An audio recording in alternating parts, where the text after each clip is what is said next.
this earbud out. Recollections. Am I alive? I awoke in a cell alone until researchers came with their test and prodding to uncover my identity. I had no answer to offer them. 4 friends and a key. That was the sum total of my memory. I could not even recall my name. I was simply called X. There, my only solace was the time I spent talking with the 2 boys who would come visit from time to time. One day, a man came to take me from the prison. I could not see him for the darkness, save that he wore an eye patch. Even now, years on, I feel no closer to understanding who or what I am. May my heart be my guiding key.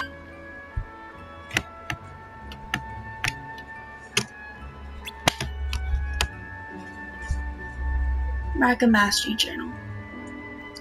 Some days have passed since I set off on my journey to prepare for the Markham Mastery examination. Ericus asked for leave to undertake the same pilgrimage, but apparently I was the first to tour worlds with it written of in the old fairy tales. Till a few short years ago, I had only known my own world, a speck of land surrounded by sea. But how I dreamed of, yearned for the world beyond, and granted guidance from the future, I left that nest behind. As I treaded the path to my master's side, I came in contact with darkness in many forms. I knew, even then, as by instinct, terrifying as its power was, it could be harnessed, mastered. Ericus is a blue blood, descended from the very first masters in the age of fairy tales.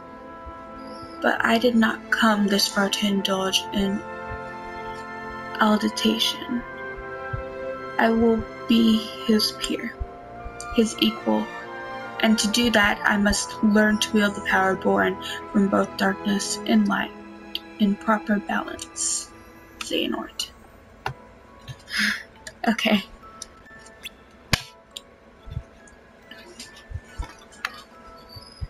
Experiments of the Heart. Notes on Subject X. Excerpt 1. Subject was found in the central square shortly after dawn. Female, approximately 15 years old. After 7 days' observation, she spoke her first words, but she could not provide a name. Subject exhibits signs of profound amnesia and displays concern about which world this is. Her words suggest that she departed from her home world with others, though she cannot recall the names of her erstwhile companions. All efforts to explore those memories have met with a rejection response. After his initial experiments on me, Ansem the Wise ceased his research into the heart, his hands stained behind some fear I cannot fathom. Yet this new subject is like me, devoid of memories. She is the perfect example upon which to continue my master's work. She too could benefit from it. By traversing the heart, we have a direct path into memory. I myself have begun to reclaim my lost past, thanks to these very experiments. Who is she? Whence has she come? These are questions no scientist must ignore, and the words she muttered. May your heart be your guiding key. Xehanort. Experiments of the Heart. Notes on Subject X. Excerpt 2. I cannot pronounce excerpt. Subject's memories have not been returned, and our conversations remain less than lucid. What fragments can be gleaned evoke a bygone world, like one out of fairy tales. As improbable as it seems, the question may not be where she has come from, but when. If she truly has crossed through time, the prospect of probing her heart is all the more compelling. My plot studies used a handful of subjects, but none possessed the fortitude to endure them.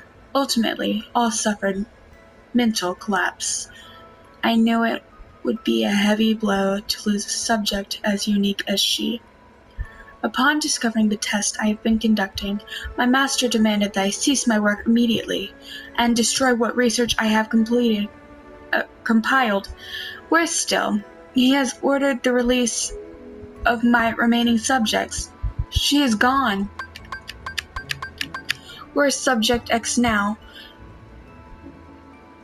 Has wise Master Ansem hidden her away?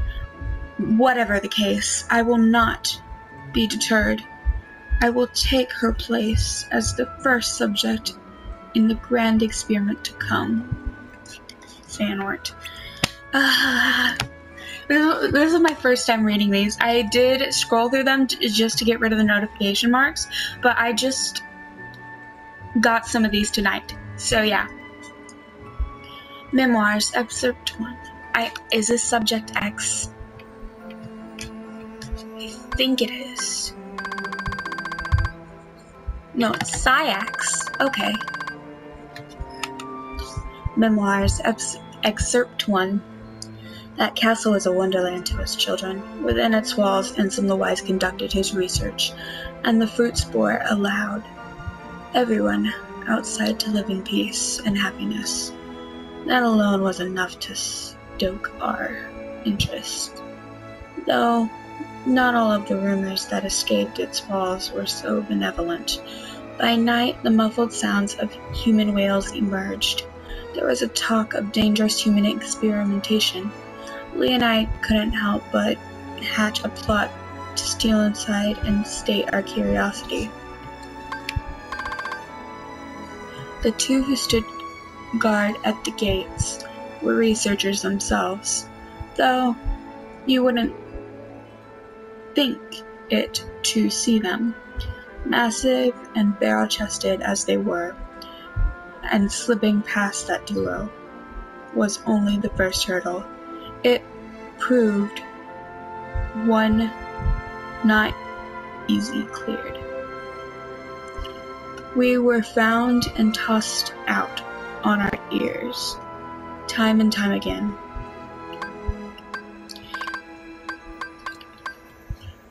On the day we finally secured our entry, we descended the long spiral stair at the heart of the castle to find a dark space below it, lined with cages.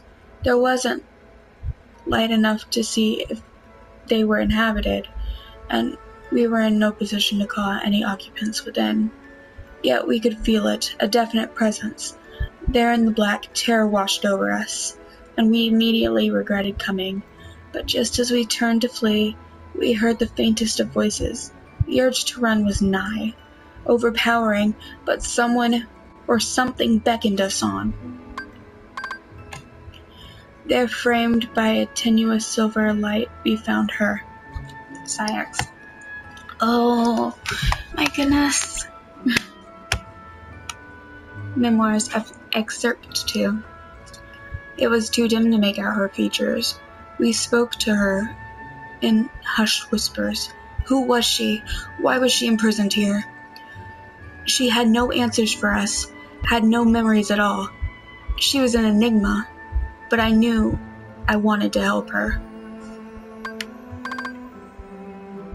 And so we continued our infiltrations. Most of them stopped short at the castle gates, but when we did manage our way inside, we spoke with her. That was all the comfort two children like us could offer. But Lee had other ideas. He was determined to free her. We slipped into the castle that day, knowing only that we wanted with all our hearts to save her. Inside on that day, or the next, or any days. Had she been moved? Had we simply imagined her? Leah and I knew there was only one way to be certain, and so we stand before the castle gates today. Not as trespassing children, but in order to become Ansem the Wise's newest apprentices, Saïx. Ooh, is this Vexen? Yes! Oh, I just saw Shion's name. Okay. On the replica program and reanimation.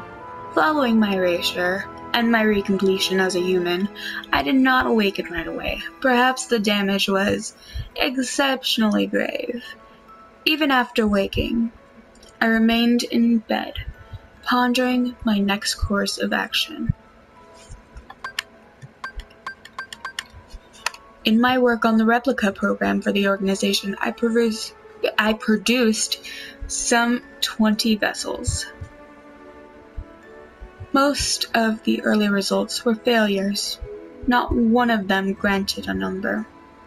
The first success to emerge from that early lot was the Riku replica.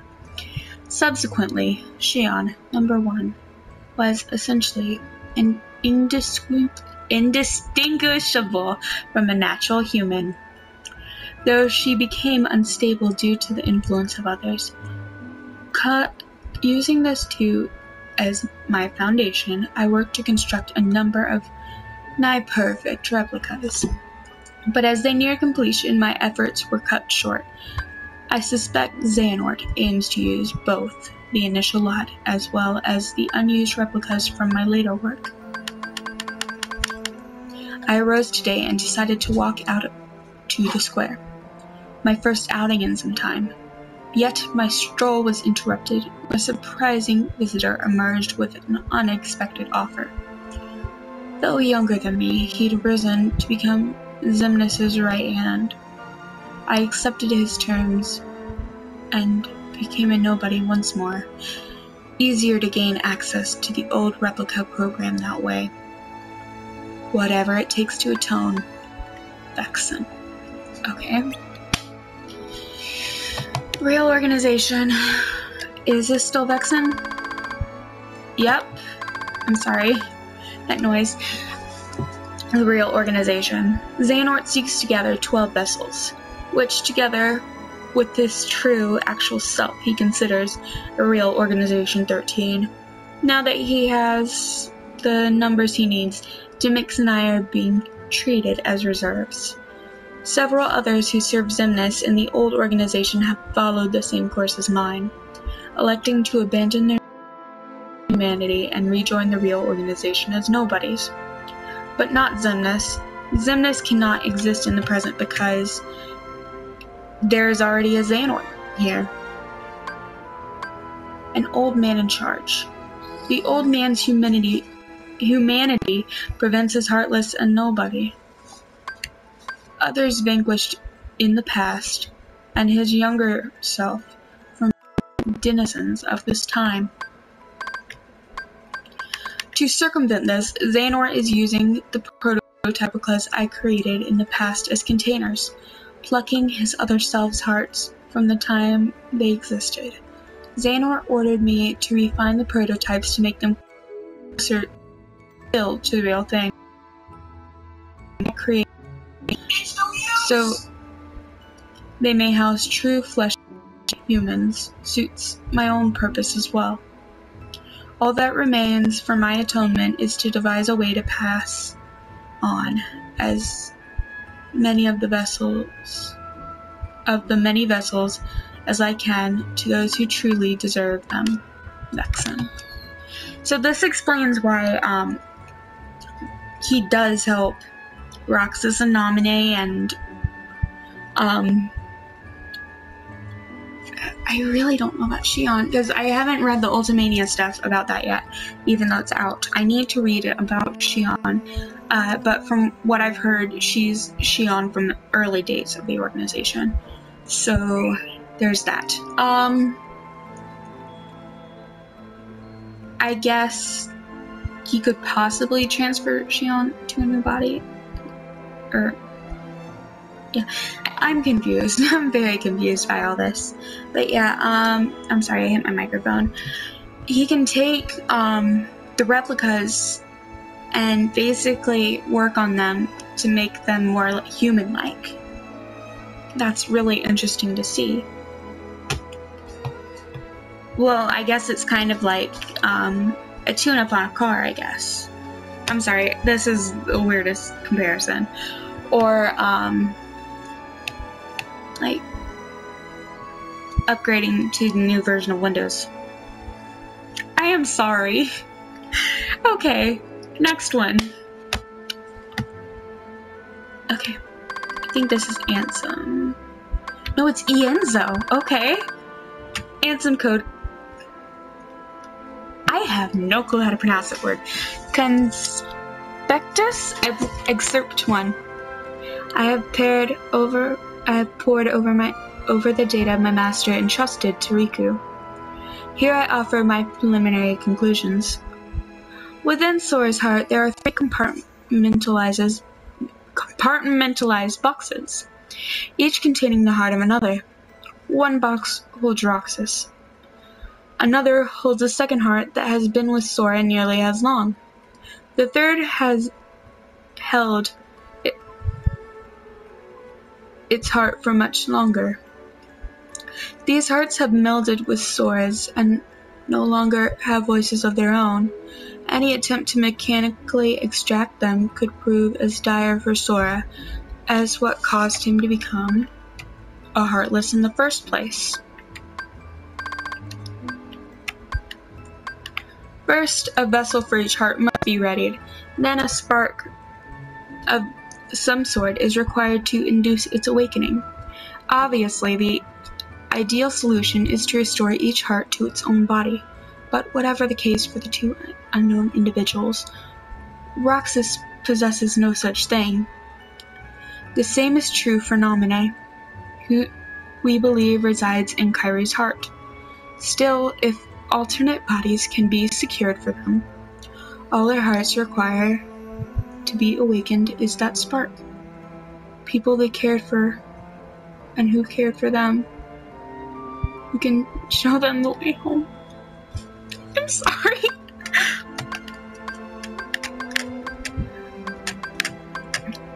Complete and perfect digitalization of the heart is impossible. We can only hope to partially reconstruct it. Thus, I see no way forward but to extract the hearts we so desperately need directly from within Sora.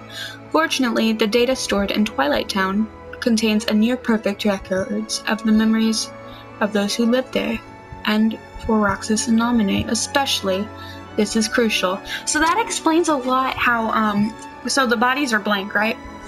So they took the data from the memories of Roxas and Naminé, and so they put them into these blank bodies, which gave them their features, similar to how Shion received her features in 358 over 2 days, coming from Sora's memories of Kairi. Okay. Next one. You know what? I don't want this to be too long, so I think I'm going to split this up here.